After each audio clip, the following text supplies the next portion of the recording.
Co myślicie? Wniosek podtrzymany. Nie, ja tylko chciałem powiedzieć to samo.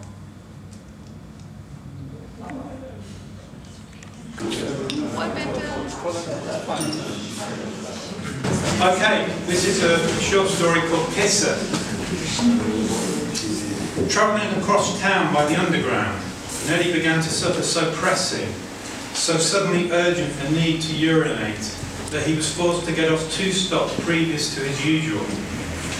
Sadly, the public lavatory he remembered seeing by the entrance to the station was not functioning.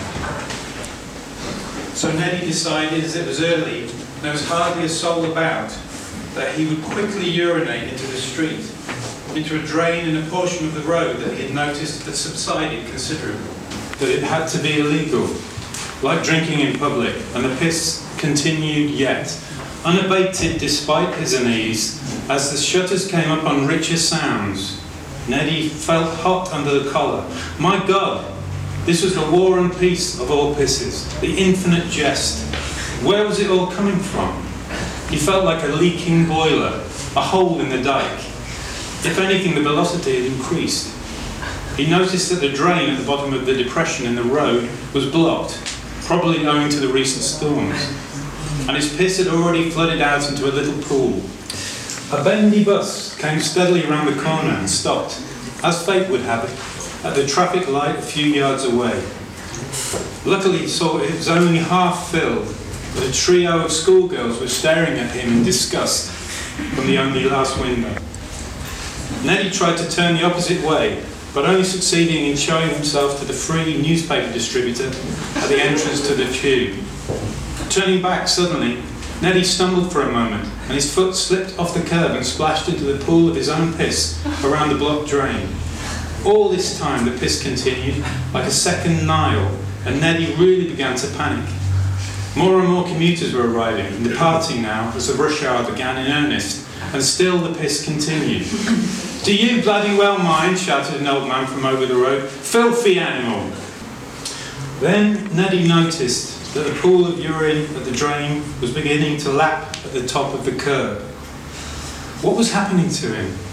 Should he call out, cry for help? His knees were knocking together now, and far from feeling relieved, his bladder was beginning to ache quite painfully.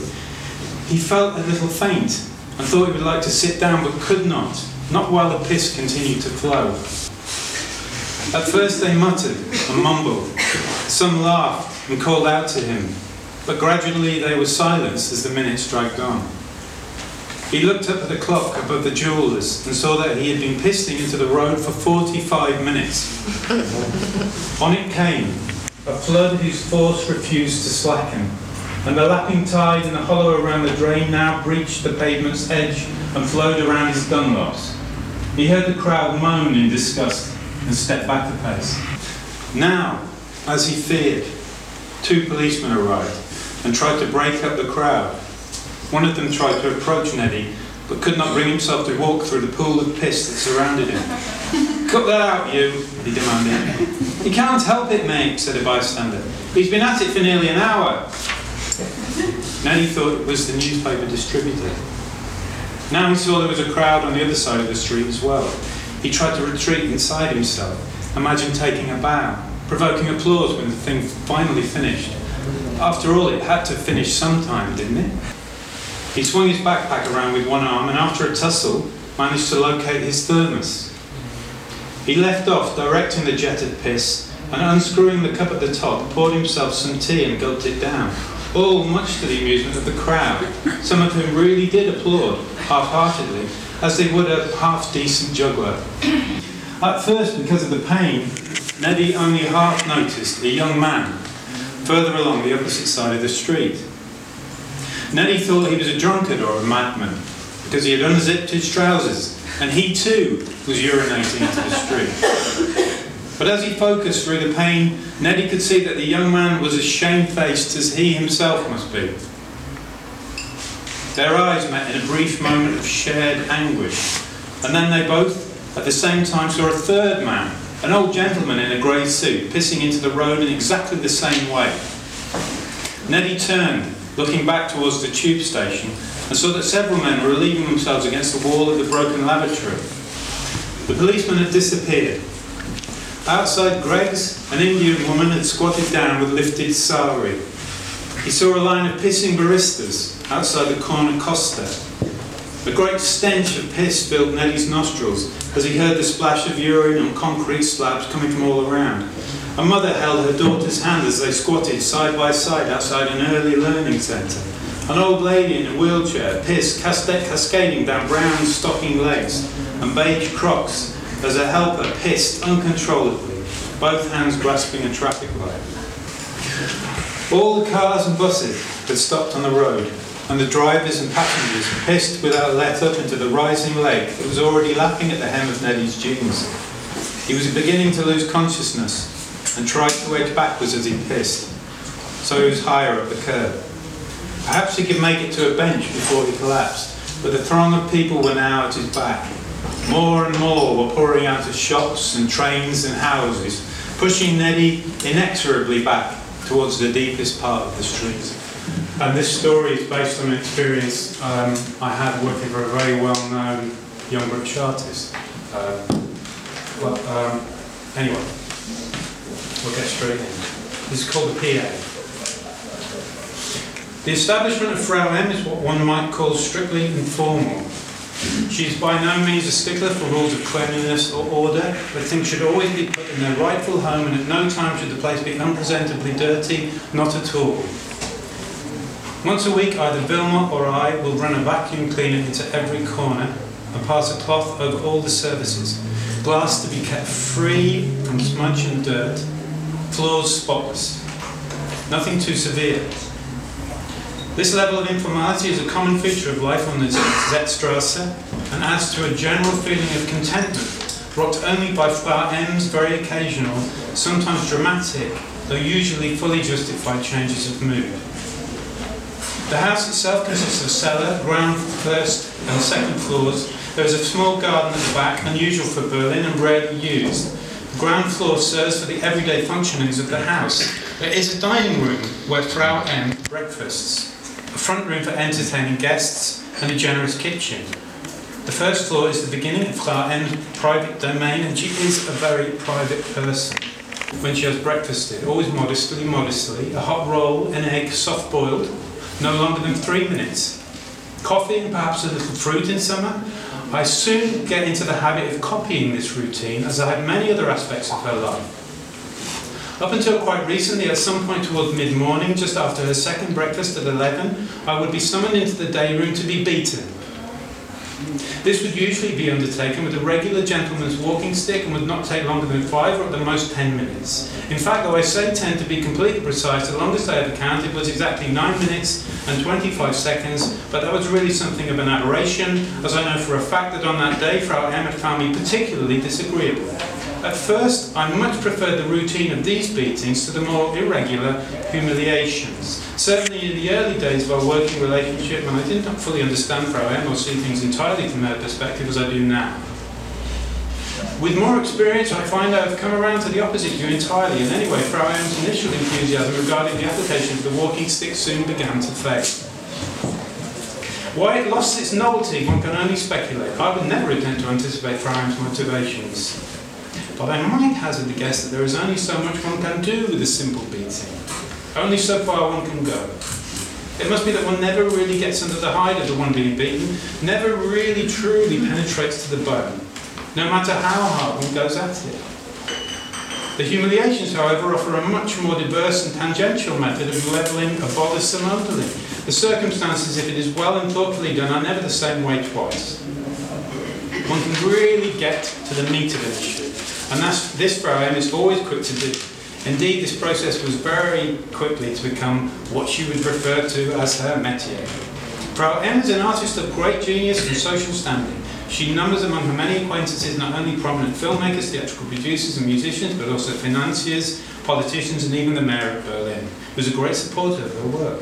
I am proud indeed to be of any service to her. I never thought I was giving satisfaction at first, especially during my early days at the Ziehstrasse. I knew that there was a particular something about me that irked her, and I tried hard to fashion myself into the person I thought she would prefer me to be.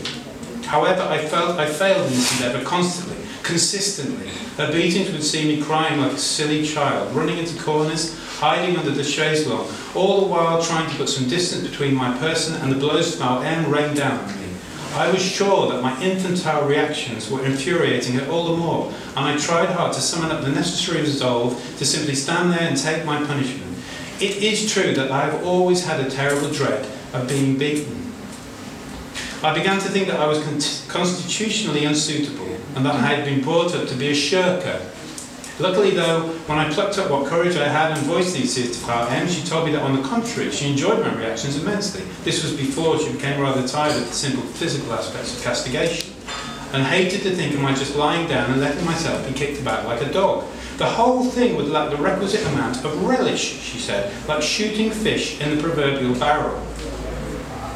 The humiliations had started not 3 months into my employment. They began quite spontaneously and were almost jovial at first, involving as they did then a random audience of gallery staff, curators, ogling technicians, etc. Dressings down, tellings off from my real, imagined, or invented failures or slights became a habitual feature of the job, and pretty soon had blossomed out into a regular event at any parties, private views or film premieres attended by Frau M and necessarily myself. I was frankly amazed at Frau M's level of gravitas, her ability to command the attention of her audience, as well as the fecundity of her imagination, in always contriving to produce the goods on me.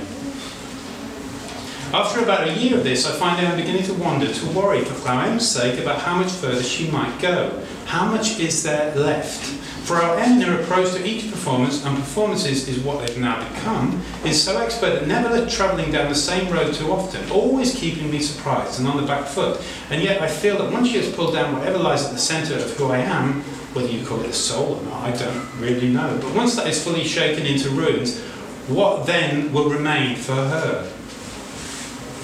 The first planned humiliation happens during a performance Frau M gives at the gallery in New York. We have been there 90 minutes and she has only just begun her first onslaught. It comes from nowhere and takes almost everyone, including me, by surprise. I notice the audience are stopped dead in their tracks. She begins to lay the foundation with a truly withering assault on my trite, mediocre and nauseatingly insignificant family, in particular the ineffectiveness, the impotence of my father and the bigoted petty bourgeois small-mindedness of my fuckwitch mother. My whole life history seems to unfold before me as she lays out one senseless act of non-entity upon another. Eventually she begins to bring the diatribe into the present, laying open my lack of ability in the work she has paid me so well to do. She wishes to God she could hire someone to do the job with a spark of vitality whose imagination could meet Frau M's on some sort of fundamental level, not some half-dead, withered-up old broiler hen. It goes on from that point, following a much more personal line of abuse. As she nears the end, I find I can hardly hear what she is saying anymore, not only because I feel so deeply upset, but also because many of the audience members have begun to join in, quite spontaneously. Huge whoops of approval are echoing around the building, interspersed with bursts of applause and screams of vitriol. Even I, under attack from all sides as I am, can begin to discern a new feeling of elation emanating from the crowd. Some kind of mass release, a catharsis, just like mine. The first blow comes from a woman I recognise as a minor 70s minimalist painter. She describes a wide arc with a white handbag that ends with a vicious crack at the back of my neck. There it is again. I feel it even through the shock and pain. That same moment of quiet when the audience sees and recognises what is happening, that somehow a line has just been crossed. Now a young gentleman in black trilby and moustache punches me in the mouth, and several others who can reach me begin to follow suit. Slaps and punches are coming now thick and fast, as well as spittle and wine in my face. There are so many people around me wanting to get at me that many of them are kept at bay by the tightly packed crowd. Those closest stub bite and to butt at me, being unable to free their arms. My clothes are being torn to pieces. Blood is pouring down my face along with the tears as I scream like an idiot for them to stop. But more and more people are trying to get at me, to strike at my face. I tried to shield myself for a moment of respite, but my arms are soon pinioned to my side. Looking up for a second, the mob seems to part, and I catch sight of Frau M.